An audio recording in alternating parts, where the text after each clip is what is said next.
Hello welcome to our YouTube channel. ಈ video actually ತುಂಬ ತಿಂಗಳ ಹಿಂದೆ ಕ್ಯಾಪ್ಚರ್ ಮಾಡಿರೋದು.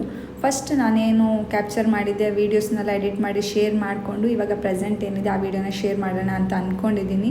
ಹೋಪ್ಸ್ ನಿಮ್ಮೆಲ್ಲರಿಗೂ ಅರ್ಥ ಆಗುತ್ತೆ ಅಂತ ಅಂದ್ಕೊಂಡಿದ್ದೀನಿ. ಪ್ರೆಗ್ನೆನ್ಸಿಯಲ್ಲಿ ನನಗೆ ಅಷ್ಟೊಂದು ವೀಡಿಯೋಸ್ನ ಶೇರ್ ಮಾಡೋದಕ್ಕಾಗಿರಲಿಲ್ಲ. ಮುಂದಿನ ಬ್ಲಾಗ್ಸಲ್ಲಿ ಕಂಟಿನ್ಯೂಸ್ ಆಗಿ ವೀಡಿಯೋಸ್ನ ನೋಡ್ತೀರಾ. ನಿಮ್ಮ ಸಪೋರ್ಟ್ ನನಗೆ ಇದೇ ಥರ ಇರಲಿ ಅಂತ ಕೇಳ್ಕೊತಾ ಇವತ್ತಿನ ವಿಡಿಯೋನ ಸ್ಟಾರ್ಟ್ ಮಾಡೋಣ.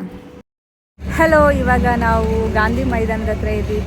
ಹಾಗೆ ಇಲ್ಲಿ ಚಾಟ್ಸ್ ತಿನ್ನೋಣ ಅಂತ ಬಂದಿದ್ದೀವಿ. ಯಾವಾಗಲೂ ನಾವು ರೆಗ್ಯುಲರಾಗಿ ಇಲ್ಲೇ ಬರ್ತೀವಿ.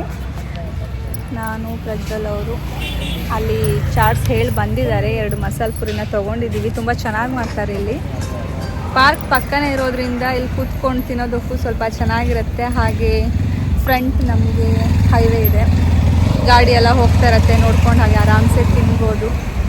ಹಾಗೆ ಇವತ್ತು ಸಂಡೇ ಆಗಿರೋದ್ರಿಂದ ಬೆಳಗ್ಗೆಯಿಂದ ಎಲ್ಲೂ ಹೋಗಿರಲಿಲ್ಲ. ಮಧ್ಯಾಹ್ನ ನಾನ್ ವೆಜ್ ಊಟ ಆಯಿತು. ಹಾಗೆ ಒಂದು ನಿದ್ದೆ ಮಾಡಿಕೊಂಡು ಇವಾಗ ಸಂಜೆ ಚಾಟ್ಸ್ ಏನಾದರೂ ತಿನ್ನೋಣ ಅಂತ ಬಂದಿದ್ದೀವಿ. ಪ್ರಜ್ವಲ್ ಅವರು ಬೆಳಗ್ಗೆನೇ ಕೇಳಿದರು ಇವತ್ತೇನು ಪ್ಲ್ಯಾನು ಅಂತ. ಯಾಕಂದರೆ ಅವ್ರಿಗೆ ರಜೆ ಇದೆ. ಇವತ್ತೇನಿತ್ತು ಪ್ಲ್ಯಾನ್? ನನಗೆ ಹೇಳಿದರು ಏನು ಪ್ಲ್ಯಾನ್ ಹೇಳಿ ಇವತ್ತು ಅಂತ. ಬೆಳಗ್ಗೆನೇ ಕೇಳ್ಕೊಂಡು ಬಿಡ್ತಾರೆ. ಹಾಗೆ ಕುಂದಾಪುರಕ್ಕೆ ಬಂದು ಚಾಟ್ಸ್ ಏನಾದರೂ ತಿನ್ಕೊಂಡು ಐಸ್ ಕ್ರೀಮ್ ಏನಾದರೂ ತಿನ್ಕೊಂಡು ಹೋಗೋಣ ಅಂತ ಬಂದಿದ್ದೀವಿ. ನಾವು ಹೊರಟಿದ್ದು ಸ್ವಲ್ಪ ಲೇಟೇ ಆಯಿತು ಅನ್ಬೋದು. ಯಾಕಂದರೆ ಬೇಗನೆ ಕತ್ತಲೆ ಆಗ್ತಾಯಿದೆ. ಹಾಗಾಗಿ ಸ್ವಲ್ಪ ಬೇಗ ಹೋಗಿದರೆ ಇನ್ನೂ ಒಂದು ಸ್ವಲ್ಪ ಹೊತ್ತು ಟೈಮ್ ಸ್ಪೆಂಡ್ ಮಾಡ್ಬೋದಿತ್ತು. ಆ್ಯಕ್ಚುಲಿ ಪ್ಲ್ಯಾನ್ ಇದ್ದಿದ್ದು ಸಿ ವಾಕಿಗೆ ಹೋಗೋಣ ಅಂತ. ಅಲ್ಲೊಂದು ಸ್ವಲ್ಪ ಹೊತ್ತು ಕೂತ್ಕೊಂಡು ರಿಲ್ಯಾಕ್ಸ್ ಮಾಡೋಣ ಅಂತ ಅಂದ್ಕೊಂಡಿದ್ದೆ. ಬಟ್ ಮಧ್ಯಾಹ್ನ ಊಟ ಮಾಡಿ ಮಲಗಿದ ಮೇಲೆ ಹೇಳೋದೇ ಲೇಟಾಗೋಯಿತು. 5:30 ಆಗಿತ್ತು. ಹಾಗಾಗಿ ಮತ್ತೆ ಬೀಚ್ ಸೈಡ್ ಬೇಡ ಅಂತ ಇವಾಗ ಕುಂದಾಪುರ ಕಡೆ ಬಂದಿದ್ದೀವಿ. ಇಲ್ಲಿ ತುಂಬ ಚೆನ್ನಾಗಿರುತ್ತೆ ಕೂತ್ಕೊಂಡು ಚಾಟ್ಸ್ ತಿನ್ನೋದಕ್ಕೆ. ಒಂದು ಸೈಡ್ ಪಾರ್ಕ್ ಇದೆ, ಗ್ರೌಂಡಲ್ಲೆಲ್ಲ ಆಟ ಆಡ್ತಾ ಇರ್ತಾರೆ. ಹಾಗೆ ಫ್ರಂಟ್ ವ್ಯೂ ಅಲ್ಲಿ ಹೈವೇ ಇದೆ. ಒಂಥರ ಚೆನ್ನಾಗಿರುತ್ತೆ ಕೂತ್ಕೊಂಡು ರಿಲ್ಯಾಕ್ಸ್ ಮಾಡೋದಕ್ಕೆ ಅಂತ ಇಲ್ಲಿಗೆ ಬಂದಿದ್ವಿ. ಆ್ಯಕ್ಚುಲಿ ಇಷ್ಟು ದಿನ ನಾವು ಬಂದ ತಕ್ಷಣವೇ ನಮಗೆ ಸಿಗ್ತಾ ಇತ್ತು. ರಶ್ ಏನು ಅಷ್ಟು ಇರ್ತಾ ಇರಲಿಲ್ಲ. ಇವತ್ತು ಹೇಗಿದೆ ರಶ್? ಫುಲ್ ರಶ್ ಇದೆ. ಸಿಕ್ಕಾಪಟ್ಟೆ ಜನ ಇದ್ದಾರೆ. ಬಂದು ವೆಯ್ಟ್ ಮಾಡ್ತಾ ಇದ್ದೀವಿ. 10 ನಿಮಿಷ ಆಯಿತು ಆಲ್ರೆಡಿ. ಕಾಲು ಗಂಟೆ ಆಯಿತು ಆಲ್ರೆಡಿ. ಇನ್ನೂ ಕೂತಿದ್ದೀವಿ. ಅದೇ ಕೇಳ್ಕೊಂಡು ಹೋದ್ರಿ ಇವಾಗ 2 ಮಸಾಲೆ ಅಲ್ವಾ ಅಂತ. ನೋಡೋಣ, ವೆಯ್ಟ್ ಮಾಡೋಣ. ಚೆನ್ನಾಗಿರೋದು ತಿನ್ನಬೇಕಂದ್ರೆ ಸ್ವಲ್ಪ ವೆಯ್ಟ್ ಮಾಡಿ. ಮೇಡಮ್ ಮಸಾಲೆ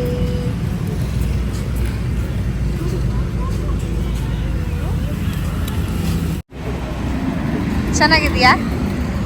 ಮಸಾಲೆ ಪುರಿ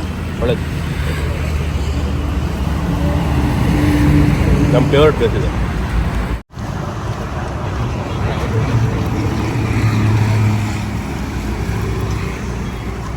ಚೆನ್ನಾಗಿದೆ.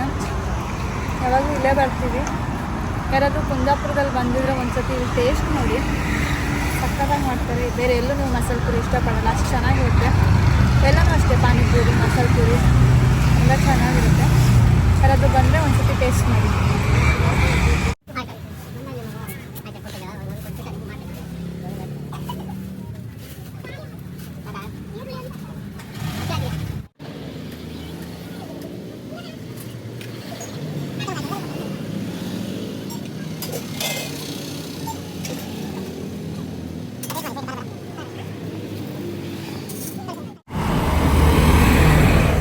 ಮಸಾಲೆ ಪುರಿ ಆಯಿತು. ಇವಾಗ ಪಾನಿಪುರಿ ತೊಗೊಂಡಿದ್ದೀವಿ.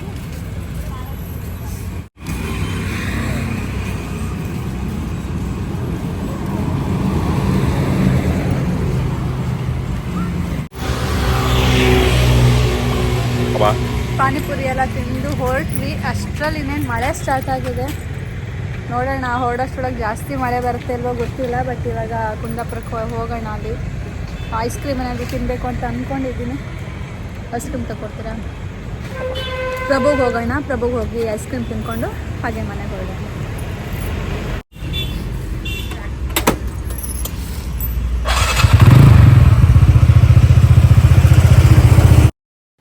ಐಸ್ ಕ್ರೀಮ್ ತಿನ್ನೋಣ ಅಂತ ಪ್ರಭು ಐಸ್ ಕ್ರೀಮ್ ಪಾರ್ಲರ್ಗೆ ಬಂದ್ವಿ. ಬಟ್ ಕ್ಲೋಸ್ ಆಗಿತ್ತು. ಪ್ರತಿ ಸಂಡೇ ಕ್ಲೋಸ್ ಇರುತ್ತೆ ಅಥವಾ ಅವತ್ತು ಕ್ಲೋಸ್ ಇತ್ತು ಅಂತ ಗೊತ್ತಿಲ್ಲ. ಬಟ್ ನಾವು ಹೋದಾಗ ಕ್ಲೋಸ್ ಇತ್ತು. ನನಗಂತೂ ಐಸ್ ಕ್ರೀಮ್ ಬೇಕೇ ಬೇಕು, ತಿನ್ನಲೇಬೇಕು ಅಂತ ಹೇಳಿದ್ದೆ. ಸೊ ಹಾಗಾಗಿ ಮುಂದೆ ಎಲ್ಲಾದರೂ ಇರುತ್ತಾ ನೋಡೋಣ ಅಂತ ಹೊರಟ್ವಿ. ಅದ್ರ ಜೊತೆಗೆ ನನಗೆ ಸ್ಕಾರ್ಫ್ ಎಲ್ಲ ಬೇಕಿತ್ತು. ಈಗ ಹೊಟ್ಟೆ ಕಾಣಿಸೋದ್ರಿಂದ ನನಗೆ ಹಾಸ್ಪಿಟಲ್ ವಿಸಿಟ್ ಎಲ್ಲ ಹೋಗೋದಕ್ಕೆ ಕಂಫರ್ಟೇಬಲ್ ಆಗಿರುತ್ತೆ ಅಂತ ನಾನು ಸ್ಕಾರ್ಫ್ನ ಹುಡುಕ್ತಾ ಇದ್ದೆ. ಆನ್ಲೈನೆಲ್ಲ ಚೆಕ್ ಮಾಡಿದೆ, ಬಟ್ ಯಾವುದು ನನಗೆ ಇಷ್ಟ ಆಗಿಲ್ಲ. ಹಾಗೆ ಹೋಗ್ತಾ ನೋಡ್ಕೊಂಡು ಹೋಗೋಣ ಅಂತ ಇಲ್ಲಿ ಹೋದ್ವಿ. ಇಲ್ಲೂ ಅಷ್ಟೇ ಕ್ವಾಲಿಟಿ ವೈಸ್ ನನಗೆ ಅಷ್ಟೊಂದು ಚೆನ್ನಾಗಿದೆ ಅಂತ ಅನ್ನಿಸ್ಲಿಲ್ಲ. ತುಂಬ ತೆಳ್ಳಗಿತ್ತು, ನನಗೆ ಸ್ವಲ್ಪ ದಪ್ಪ ಮೆಟೀರಿಯಲ್ ಬೇಕಿತ್ತು. ಸೊ ಹಾಗಾಗಿ ಅದನ್ನೇ ಹುಡುಕ್ತಾ ಇದ್ದೆ. ಅಂತೂ ಸ್ವಲ್ಪ ಹೊತ್ತು ನೋಡಿಕೊಂಡು ಅಲ್ಲೂ ಯಾವುದೋ ಸೆಲೆಕ್ಷನ್ ಆಗಿಲ್ಲ ಅಂತ ಮತ್ತೆ ಅಲ್ಲಿಂದ ಹೊರಟ್ವಿ. ಅಲ್ಲಿಂದ ಪ್ರಜ್ವಲ್ ಅವ್ರು ನನಗೆ ಐಸ್ ಕ್ರೀಮ್ ಪಾರ್ಲರ್ಗೆ ಕರ್ಕೊಂಡು ಹೋದರು. ಅವ್ರು ಕಾಲೇಜ್ ಡೇಸಲ್ಲಿ ಇಲ್ಲಿ ಹೋಗಿ ತಿಂತಿದ್ರಂತೆ. ನಾನು ಶಾಪ್ದೇನೂ ವೀಡಿಯೋ ಮಾಡ್ಕೊಳ್ಳೋಕ್ಕಾಗಲಿಲ್ಲ. ಇದಿರೋದು ಹೊಸ ಬಸ್ ಸ್ಟ್ಯಾಂಡ್ ಹತ್ರ. ಸೊ ಅಲ್ಲೇ ತಿನ್ಕೊಂಡು ಬಂದ್ವಿ. ಬರಬೇಕಾದ್ರೆ ಹಾಗೆ ATMಗೆ ಹೋಗೋದಿತ್ತು ಸ್ವಲ್ಪ.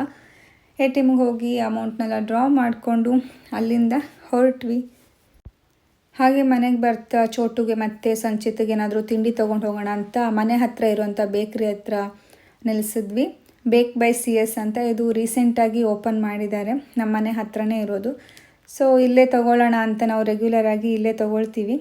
ತುಂಬಾ ಚೆನ್ನಾಗಿರುತ್ತೆ. ಪ್ರತಿಯೊಂದು ಐಟಮ್ನು ಅವರು ಬೇಕ್ ಮಾಡೋದ್ರಿಂದ ಎಲ್ಲನೂ ಫ್ರೆಶ್ಶಾಗಿ ಸಿಗುತ್ತೆ. ಹಾಗೆ ಟೇಸ್ಟು ಅಷ್ಟೇ ತುಂಬ ಚೆನ್ನಾಗಿದೆ. ಕಂಪೇರ್ ಮಾಡಿದ್ರೆ ಬೇರೆ ಬೇಕ್ರಿಯಲ್ಲಿ ಸ್ಟಾಕ್ಸ್ ಇರ್ಬೋದು, ಬಟ್ ಇವರು ಡೈಲಿ ಇಲ್ಲಿ ಪ್ರಿಪೇರ್ ಮಾಡೋದ್ರಿಂದ ಫ್ರೆಶ್ ಆಗಿರುತ್ತೆ. ಸೊ ಹಾಗಾಗಿ ಈ ಒಂದು ಶಾಪ್ದು ಕ್ಲಿಪ್ಪಿಂಗ್ಸ್ನ ತೊಗೊಂಡಿದ್ದೀನಿ. ಇವ್ರದ್ದು ಇನ್ಸ್ಟಾಗ್ರಾಮ್ ಪೇಜ್ನು ನಾನು ಲಿಂಕ್ ಡಿಸ್ಕ್ರಿಪ್ಷನ್ ಬಾಕ್ಸಲ್ಲಿ ಹಾಕಿರ್ತೀನಿ. ಚೆಕ್ ಮಾಡಿ. ಇವರು ಕೇಕ್ನ ಆರ್ಡರ್ಸು ಸಹ ತೊಗೊಳ್ತಾರೆ. ಒಂದು ಸತಿ ಟ್ರೈ ಮಾಡಿ. ಅವ್ರ ನಂಬರ್ನೂ ಸಹ ನಾನು ಮೆನ್ಷನ್ ಮಾಡಿರ್ತೀನಿ. ಇಲ್ಲಿ ಬೇಕಾಗಿರೋ ತಿಂಡಿನೆಲ್ಲ ತೊಗೊಂಡು ಮನೆಗೆ ಹೊರಟ್ವಿ. ಇವತ್ತಿನ ವಿಡಿಯೋ ನಿಮ್ಮೆಲ್ಲರಿಗೂ ಇಷ್ಟ ಆಗಿದೆ ಅಂತ ಅಂದ್ಕೊಳ್ತೀನಿ. ಇಷ್ಟ ಆದರೆ ಒಂದು ಲೈಕ್ ಕೊಡಿ. ಹಾಗೆ ಆದಷ್ಟು ನಿಮ್ಮ ಫ್ಯಾಮಿಲಿ ಫ್ರೆಂಡ್ಸ್ ಜೊತೆ ಶೇರ್ ಮಾಡಿ.